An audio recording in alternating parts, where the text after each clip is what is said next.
Now, no one likes losing money on crypto, and we all hate seeing the cryptocurrencies we own go down in value, but there is a silver lining for those who are strategic and understand the crypto tax loss harvesting loophole. In today's video, I'm going to break down how you can utilize that strategy to lock in losses, still maintain your cryptocurrency positions, and pay less to the IRS.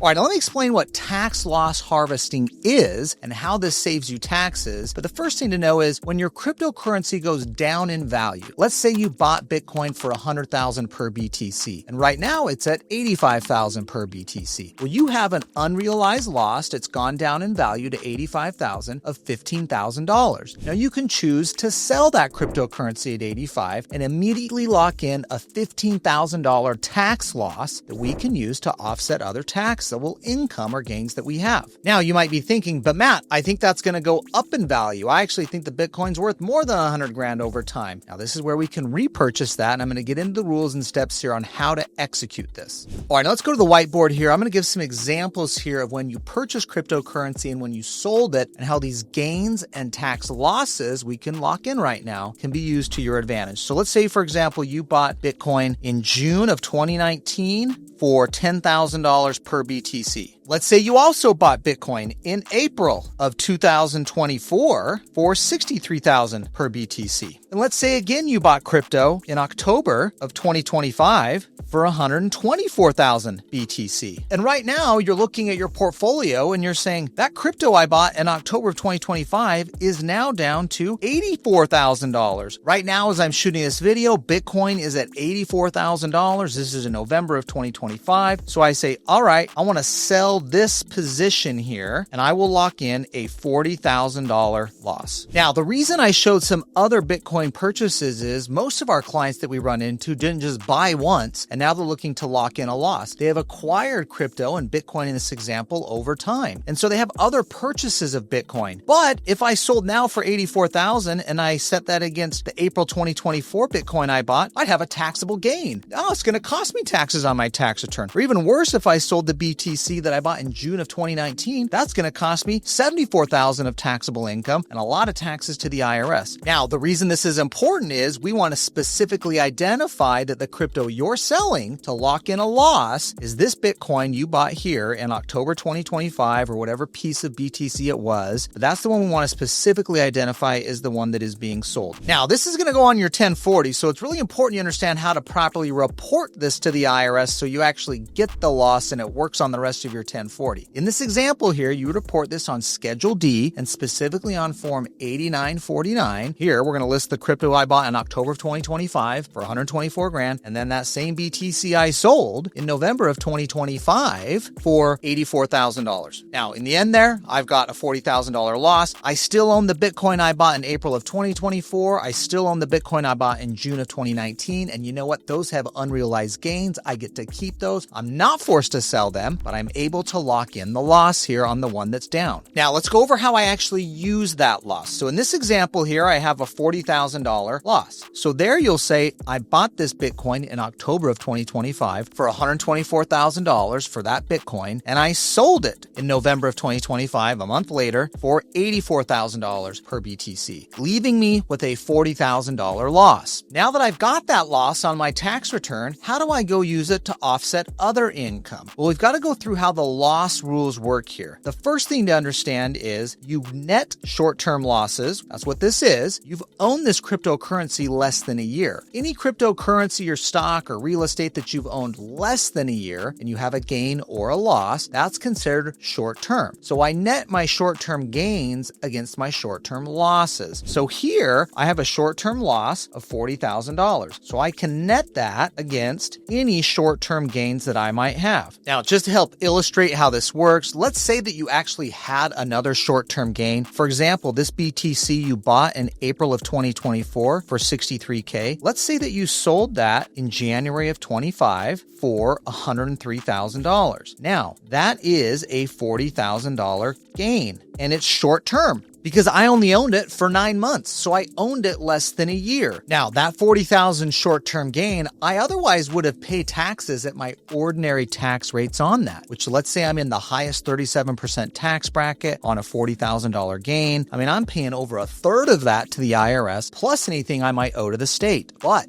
if I use this loss here to offset the gain, I now have zero taxable income. So the first thing we're going to do here is we're going to net losses against gains. So this is particularly powerful to think about right now in 2025. If you already have some gains that you might have on the table, whether these are long-term or short-term, how can I lock in some losses this year to offset those gains? Let's take advantage of the fact right now that Bitcoin is down in value. So I can lock in the loss right now to offset any of those gains. Now, let's say that you didn't use all of that loss though. Let's say that the gain was only $30,000. So I still have $10,000 of a short-term loss to use. Now, a couple things that I could do. First, you're able to use $3,000 to offset ordinary income. So if I don't have any cryptocurrency gains, or maybe my loss exceeds the gains that I have, I can still use any loss available to offset ordinary income, but only up to $3,000 per year. Still better than nothing. Again, if I'm in a 37% federal tax bracket, maybe you're in a 5% state, I mean, this $3,000 loss is going to be saving you over $1,000 in taxes. So I still want to take advantage of this and use this loss on my return this year. So now what I have is I used $3,000 of that loss. Now I have $7,000 left. Now, how do I use that $7,000? Well, it carries forward into the next year to offset other short-term gains you might have, let's say in 2026. And if you didn't have any in 2026, I'll take another $3,000 and use it to offset my ordinary income, whether that's my W-2 or a 1099 for self-employment, or maybe it's just your business income if you're a business owner. But the bottom line here is when cryptocurrency goes down in value and you have a position where you now have a loss from what you paid for it, you can sell that cryptocurrency to lock in the tax loss. This helps you now on this year's tax returns, particularly if you have gains where you're otherwise going to be paying the IRS taxes. We can use this loss to offset the gains. And again, we got the $3,000 going against other ordinary income and the balance carrying forward to future tax years. Hey, sorry to cut in here. I just want to make sure you know of my law firm, KKOS Lawyers, where we help clients across the country save on taxes, protect their assets, and plan their estates. Get over to KKOSlawyers.com to learn more. We'd love to be of assistance to you. Now back to the video.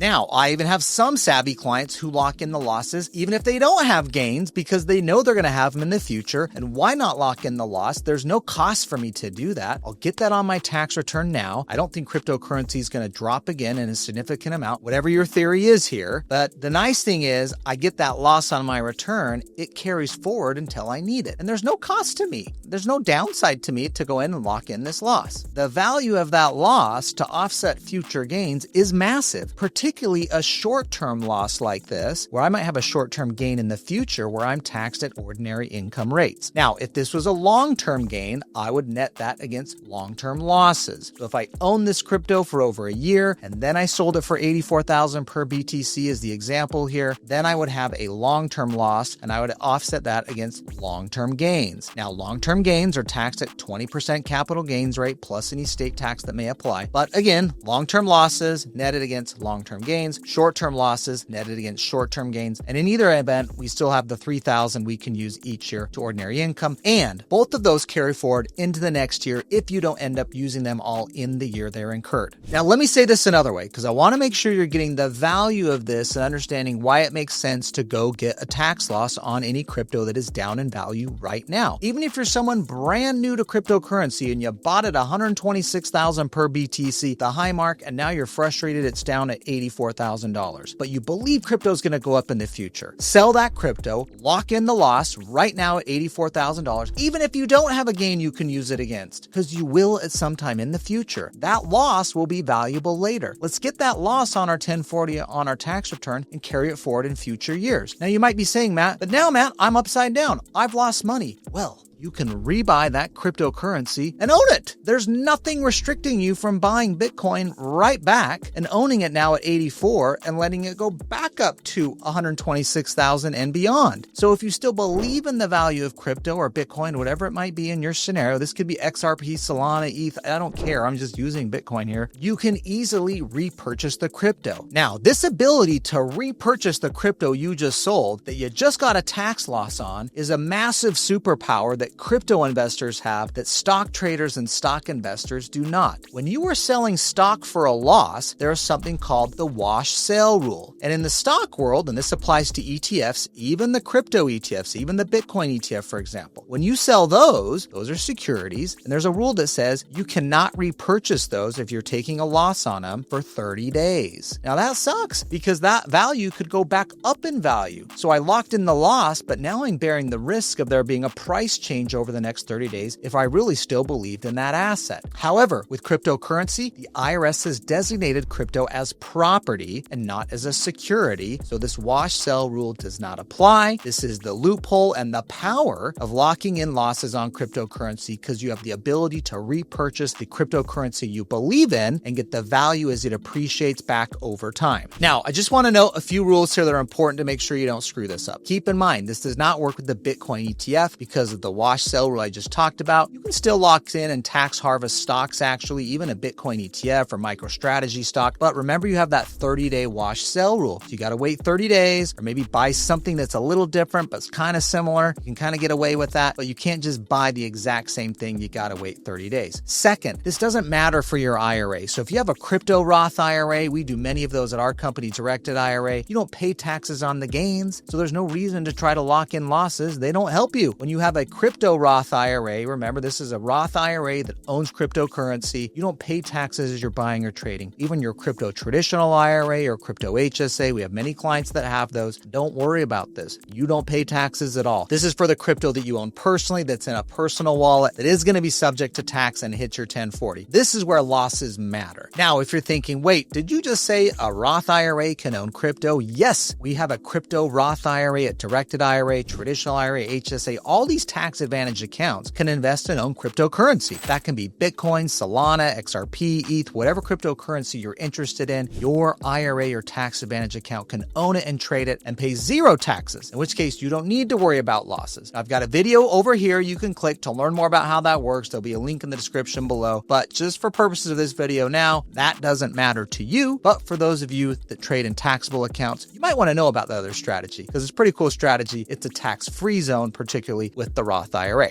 Now, the last point I want to emphasize here is on your 1040, you have to identify the cost basis method you are using for tracking your cryptocurrency purchases. This is what you're buying the crypto at versus what you're selling it at. And when you're doing that, you have options of first in, first out, highest in, first out. This is FIFO or HIFO. The IRS gives you some options here. You don't want to choose those. You want to choose specific ID. This is the way you can identify and say, I will specifically identify which crypto I'm selling, and that allows me to indicate which one I want to take a loss on it. So now when I'm looking over time at the different cryptocurrency I purchase here, as we went through in the example, I don't want to sell the crypto I bought in June of 2019 or April of 2024. I'll have a taxable gain. I want to sell the one that has the loss. I want to sell the one from October 2025. So I will specifically identify that. This is the spec ID of what it's called here. And that is how I am able to lock in the gain. So using spec ID as your method is the best way to do this. Now, there is a new 1099 DA. This is the 1099 digital assets. This is new for 2025. Certain exchanges will be delivering this to you. In 2026, it's going to have required more information on it. Some exchanges have already started doing this. They've kind of started volunteering it because the last administration was a little anxious about it and got everyone running on it. But right now, this will be the first year that you'll see some requirements on it. So if you have cryptocurrency, you've been using an exchange, you will likely get a 1099 digital asset, 1099-DA. These will have certain amounts of information. You'll typically have it on your ledger, or you'll have it in your account when you log in to identify when you've bought and sold. So you should be able to specifically identify the dates and specific cryptocurrencies you purchased to then determine which ones you're selling. Let me say this another way. That specific Bitcoin that I bought in October of 2025 is the specific Bitcoin I am selling when I'm trying to lock in a loss here. Now, understanding the specific ID and the cost basis method here is really important because let's say say that the facts changed, and actually BTC is worth $150K this year. Well, now when I look at which crypto am I selling, I might say,